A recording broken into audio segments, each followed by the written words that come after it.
Morning student, class 11th Hindi medium chemistry और topic chapter 5 चल रहा है। सेकंड पार्ट है ये। सेकंड पार्ट में आज हम सबसे पहले बात करेंगे ऊष्मीय ऊर्जा, क्रांतिक ताप और द्रव्य की गैसीय अवस्था। तो देखिए, सबसे पहले हम बात करते हैं ऊष्मीय ऊर्जा की। ऊष्मीय ऊर्जा क्या होती है? तो जो भी पदार्थ हैं, पदार्थ के कणों के अंदर ऊर्जा होती है जो उनकी गति के रूप में होती है। लेकिन सभी पदार्थों के जो अणु हैं गति करते हैं, वो चीज अलग है कि किसी की ज्यादा किसी के कम करते हैं।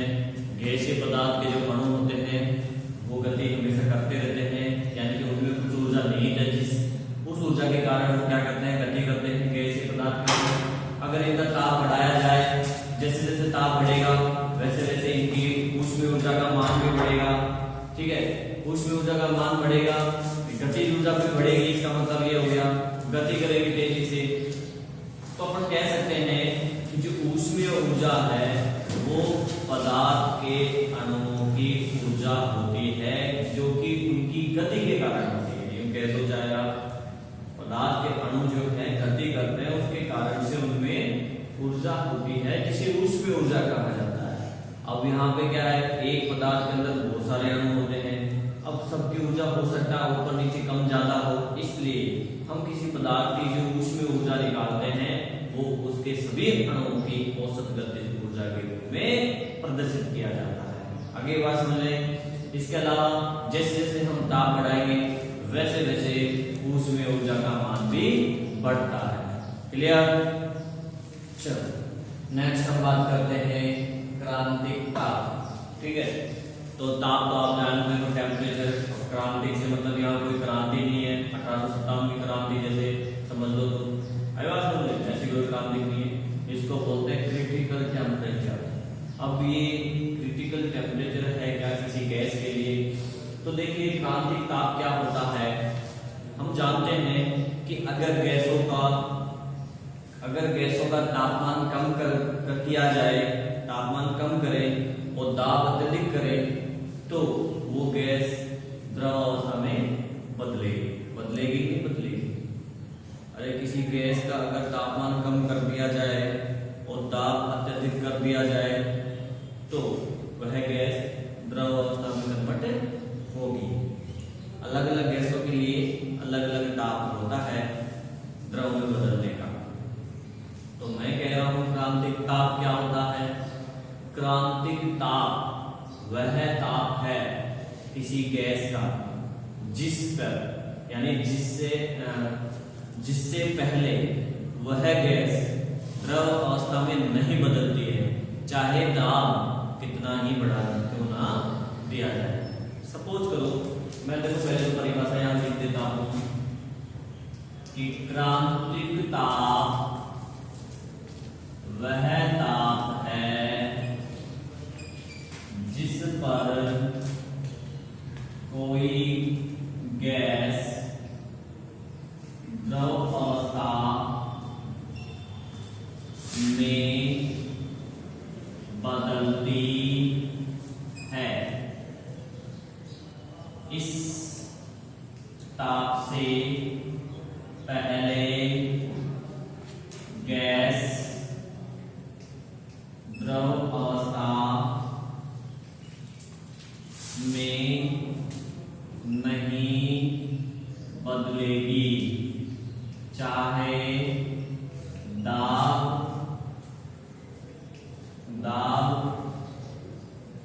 बढ़ा दिया जाए।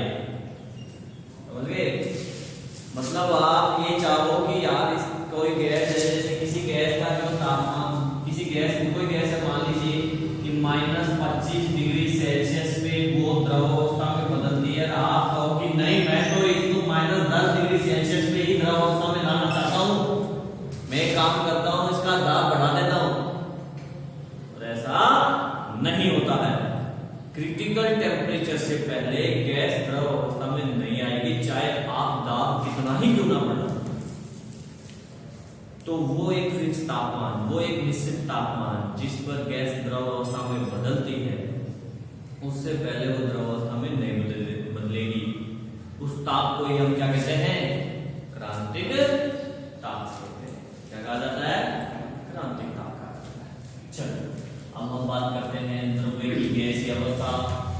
तो कल अपन ने पढ़ा था पिछले पार्ट में द्रव्य की तीन अवस्थाओं के बारे में, ठोस, द्रव और गैस। तो मैंने आपको पहले कहा था कि हम इस चैप्टर के अंदर जो है गैसीय अवस्थाओं पे फोकस करेंगे, तो वहां पे द्रव्य की गैसीय अवस्था के बारे में शुरुआत करते हैं। गैस किसे कहते हैं, कि गैस क्या होती है, परिभाषा क्या करेंगे अपन इसकी डेफिनेशन क्या है। गैस किसे गैस कहा जाएगा, अगर इसको परिभाषित करना हो हमें, पदार्थ को, गैसीय पदार्थ को अगर हमें परिभाषित करना हो तो हम क्या बोलेंगे कि गैस क्या होती है। तो देखिए, जब किसी पदार्थ का क्वथनांक, सुनो ध्यान से, जब किसी पदार्थ का क्वथनांक 1 एटीएम दाब पर, 1 वायुमंडलीय दाब पर कमरे के ताप से कम हो, तो वह पदार्थ गैसीय अवस्था में होगा। समझ देखो, मैंने क्या बोला, मैंने बोला जब किसी पदार्थ का क्वथनांक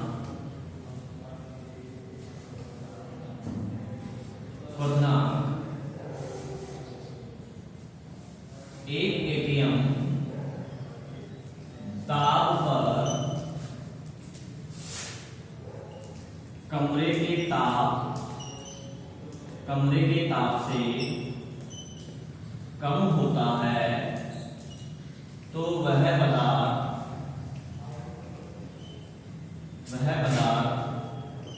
गैसीय अवस्था में होगा। सपोज किया, माना ये कोई पदार्थ है, एक वायुमंडलीय दाब कर दिया जाए 1 एटीएम, और तब इसका जो क्वथनांक है कमरे के ताप से कम हो, यानी 25 से 27 डिग्री सेल्सियस रूम टेम्परेचर होता है, तो 25 डिग्री सेल्सियस से कम अगर इसका क्वथनांक है एक वायुमंडलीय दाब पे, तो ये गैसीय अवस्था में होगा। अगली बात समझ गया? तो इन्हें एक गैसीय पदार्थ कहा जाता है। क्या कहा जाता है इनको? गैसीय पदार्थ। अगर हम बात करें जितने भी तत्व खोजे गए हैं, 118 तत्वों की खोज हुई है, उन 118 के अंदर मैं आपसे पूछूं कि कितने गैसीय पदार्थ हैं, कितने तत्व गैसीय अवस्था में पाए जाते हैं, तो आपका आंसर होगा 11। कितने तत्व होते हैं गैसीय अवस्था में? 11 तत्व। अब ये कौन कौन से 11 तत्व हैं जो गैसीय अवस्था में होते हैं, इनकी बात करते हैं। कोई बता सकता है कि कौन कौन से 11 तत्व हैं जो गैसीय अवस्था में पाए जाते हैं?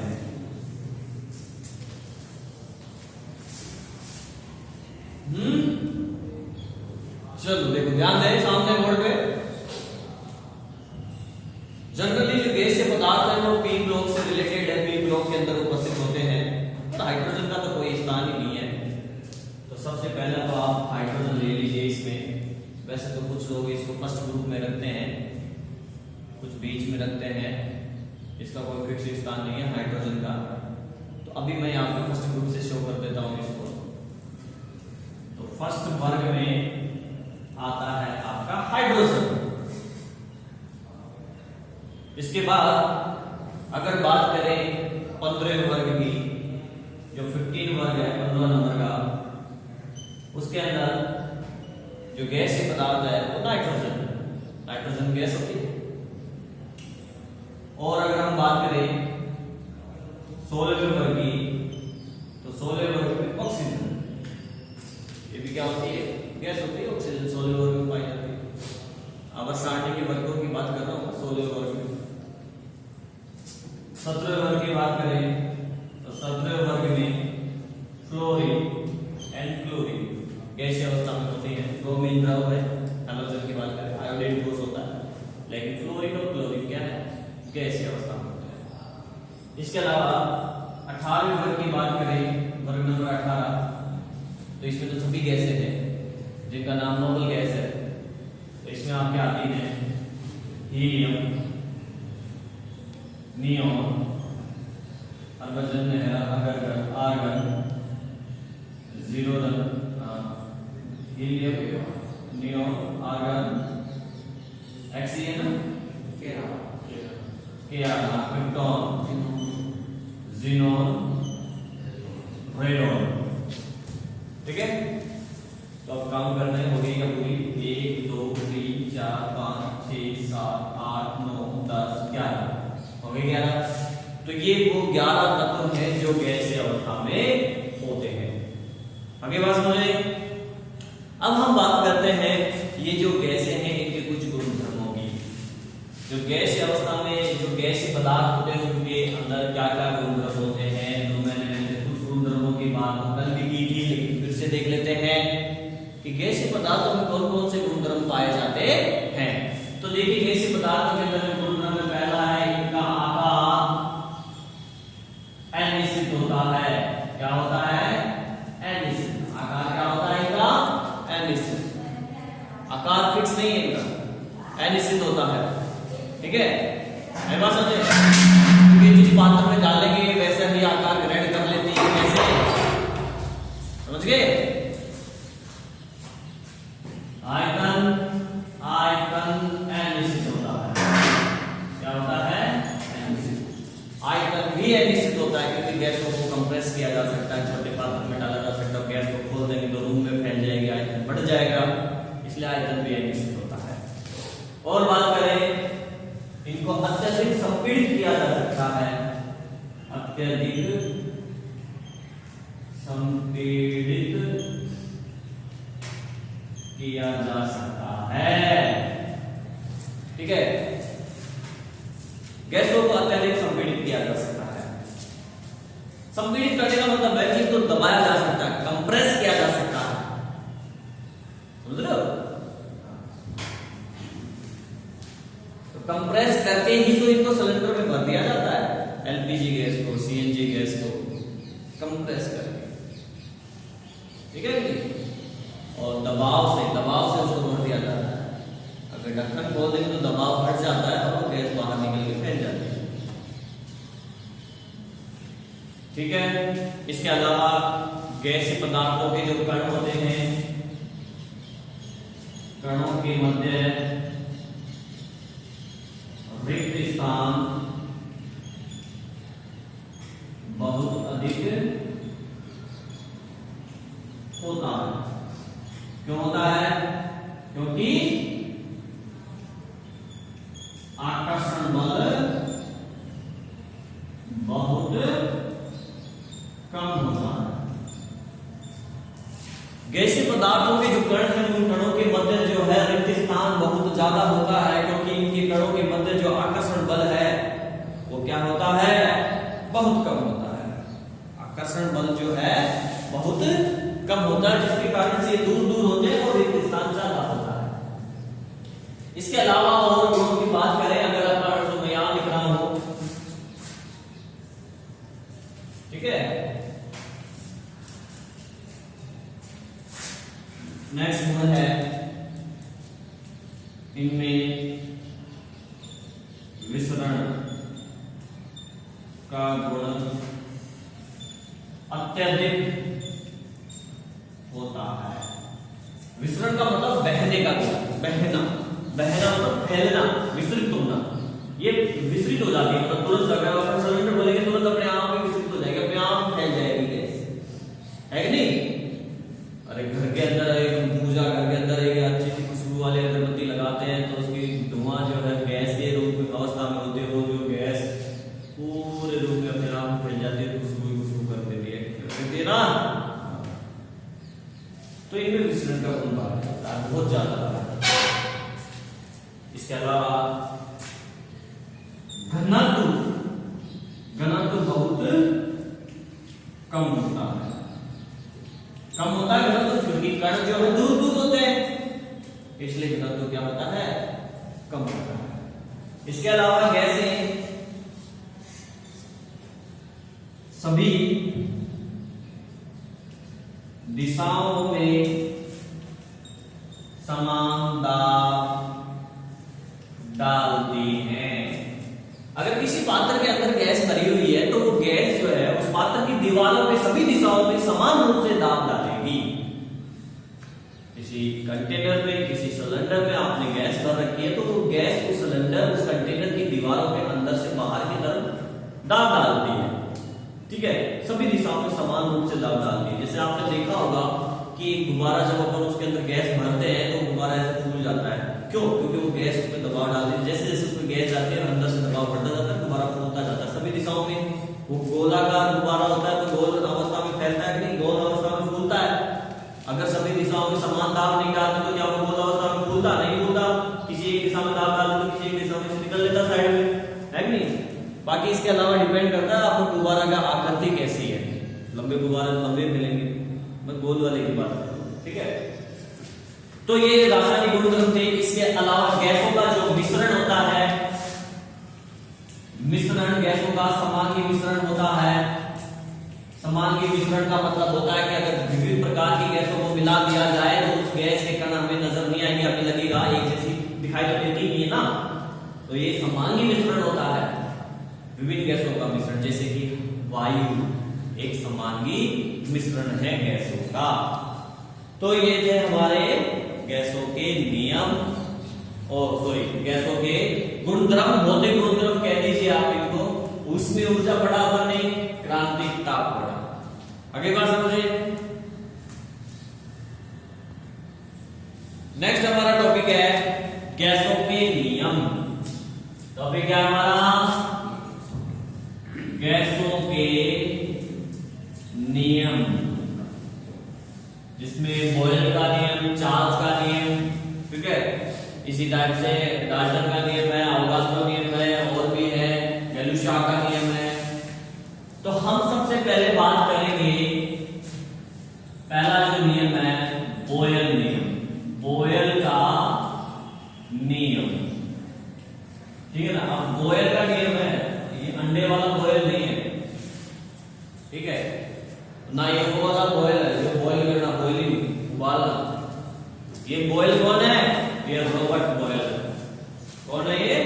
रॉबर्ट बॉयल एक वैज्ञानिक है। ठीक है, इन्होंने गैसों से संबंधित नियम दिया। इन्होंने कहा अकॉर्डिंग टू बॉयल लॉ, स्थिर ताप पर किसी गैस का दाब, स्थिर ताप पर तापमान को स्थिर कर दिया जाए तो किसी गैस का दाब उसके आयतन के व्युत्क्रमानुपाती होता है। बॉयल नियम क्या है? स्थिर ताप पर किसी गैस का दाब उसके आयतन के व्युत्क्रमानुपाती होता है, यानी कि दाब व्युत्क्रमानुपाती आयतन। कब? स्थिर ताप पर। इसका मतलब क्या है? इसका मतलब है कि अगर हम दाब बढ़ाएंगे तो आयतन कम होगा, अगर हम दाब कम करेंगे तो आयतन बढ़ जाएगा। समझे हो नहीं समझे? देखो, अगर मैं किसी गैस का दाब बढ़ाऊं, दबाव दूं, तो गैस संपीड़ित होगी, आयतन देखो कम हो गया, और दाब कम करूं तो गैस फैल जाएगी, तो आयतन क्या हो गया? बढ़ गया। तो बॉयल नियम यही है, आई रिपीट, स्थिर ताप पर गैसों का दाब उसके आयतन के व्युत्क्रमानुपाती होता है। अगर यहां से हम व्युत्क्रमानुपाती का साइन लाएंगे तो P बराबर K 1/V हो जाएगा, यानी कि P बराबर K अपॉन V। आगे बात समझे। यहां से अगर मैं K की वैल्यू निकालूंगा तो K बराबर क्या हो जाएगा? PV। K क्या है? स्थिरांक है, गैस स्थिरांक K। तो क्या हो गया? K बराबर PV, यानी किसी गैस का जो K है वो उसके दाब और आयतन के गुणनफल के बराबर होता है। तो आप इस प्रकार में परिभाषित कर सकते हो। क्लियर? अब अगर गैस, इसमें ग्राफ नीचे हम गैस का दाब और आयतन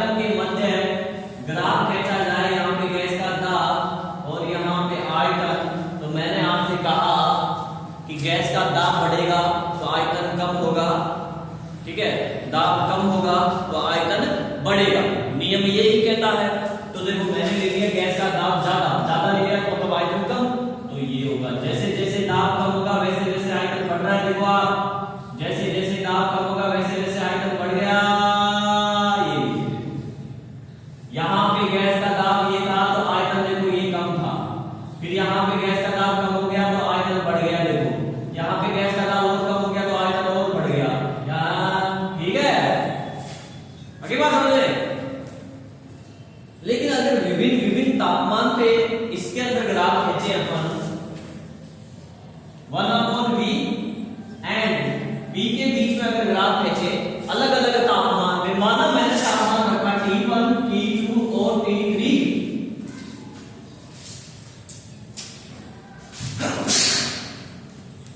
अपन ने तापमान क्या क्या रखा, अपन ग्राफ खींचते दाब और 1/v के बीच जहां तापमान जो है अलग अलग है T1, T2 और T3, और इसके अंदर T1 तापमान जो है ज्यादा है, फिर T2 कम है, फिर T3 और कम है। तो अगर हम ग्राफ खींचेंगे 1/v और p के मध्य तो एक सीधी रेखा प्राप्त होती है। मतलब ये T1 की फिर तापमान को थोड़ा कम कर देंगे ना तो थोड़ा ग्राफ नीचे की तरफ आ जाएगा, T2 फिर तापमान और कम कर देंगे तो सीधी रेखा लेकिन नीचे की तरफ, तो ये ग्राफ बन जाएगा। आगे बात समझे, ये है बोयल नियम। कौन सा नियम है ये? बोयल नियम। क्लियर? अब वो कह रहा है यदि किसी गैस का किसी तापमान किसी गैस का दाब P1 है, आयतन V1 है, अब T तापमान दाब P2 हो जाता है, आयतन V2 हो जाता है, तो बोयल नियम के अनुसार ये क्या हो जाएगा, P1 V1 बराबर P2 V2। इसको हम यूं भी लिख सकते हैं ना, P1 अपॉन P2 बराबर V1 अपॉन V2। ये है ना V1 अपॉन V2, ठीक है, V2 upon V1, V2 upon V1। आगे बात समझे, P1 V1 बराबर P2 V2, P1 upon P2 बराबर V2 अपॉन V1। तो ये भी बोयल नियम ही है, बोयल नियम के अनुसार, ठीक है। नेक्स्ट टॉपिक हम बात कर रहे हैं जो कि बोयल नियम से रिलेटेड है, उसी से निकलेगा गैस का दाब और उसका घनत्व। गैस का दाब व घनत्व, ठीक है, इसमें क्या संबंध है? तो सबसे पहले अपन को जो है सूत्र पता होना चाहिए, घनत्व का क्या होता है, द्रव्यमान बटे आयतन। घनत्व का सूत्र क्या होता है, घनत्व बराबर द्रव्यमान बटे आयतन, ठीक है।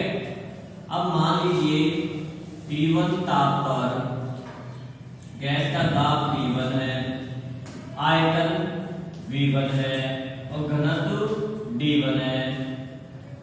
आगे बात समझिए, तापमान T2 कर दिया, T2 ताप पर दाब P2 हो गया, आयतन V2 हो गया, घनत्व D2 हो गया। क्लियर? और माना गैस का द्रव्यमान, गैस का द्रव्यमान अपन ने m मान लिया, गैस का द्रव्यमान क्या मान लिया रखी, m मान लिया। तो अब हम यहां से देखिए इस सूत्र से अपन निकाले D1, तो D1 बराबर द्रव्यमान यानी कि m अपॉन आयतन V1। समीकरण नंबर 1 समझ रहे हो बात की करें, ऐसे D2 निकालेंगे, D2 बराबर m अपॉन V2, समीकरण नंबर 2, ठीक है कि नहीं।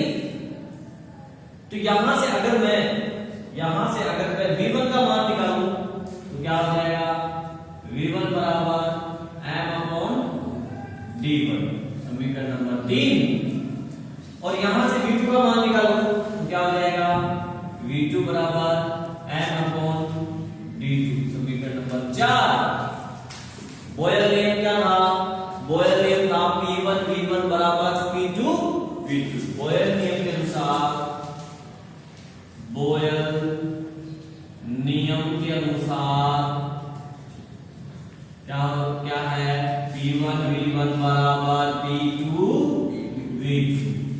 तो यहां पे V1 और V2 की वैल्यू रखिए समीकरण नंबर 3 और 4 से। समीकरण नंबर 3 व 4 से V1 व V2 का मान रखने पर, तो मान रखेंगे अपन यहां पे V1 का मान ये है, इस समीकरण में रखेंगे, समीकरण नंबर 5 में, ठीक है। तो P1 V1 का मान देखो क्या है, m/d1, ठीक है, बराबर P2 V2 का मान क्या है, m/d2, ठीक है। तो बराबर के दोनों तरफ अगर समान चीजें तो कट जाती है, m से m गया, बचा क्या, P1/d1 बराबर P2/d2, ठीक है कि नहीं। और इस चीज को अपन ऐसे लिख सकते हैं, इस चीज को अपन ऐसे लिख सकते हैं भाई, अपन देखो V1 को गुणा, इसको गुणा कर दो आपस में, तो क्या हो जाएगा, P1/d2 गुणा करो आप इनको ऐसे, ठीक है। तो क्या हो जाएगा, ये हो जाएगा P1/d2 बराबर P2/d1। आगे बात करते हैं, ये ही संबंध है दाब और घनत्व में। Next video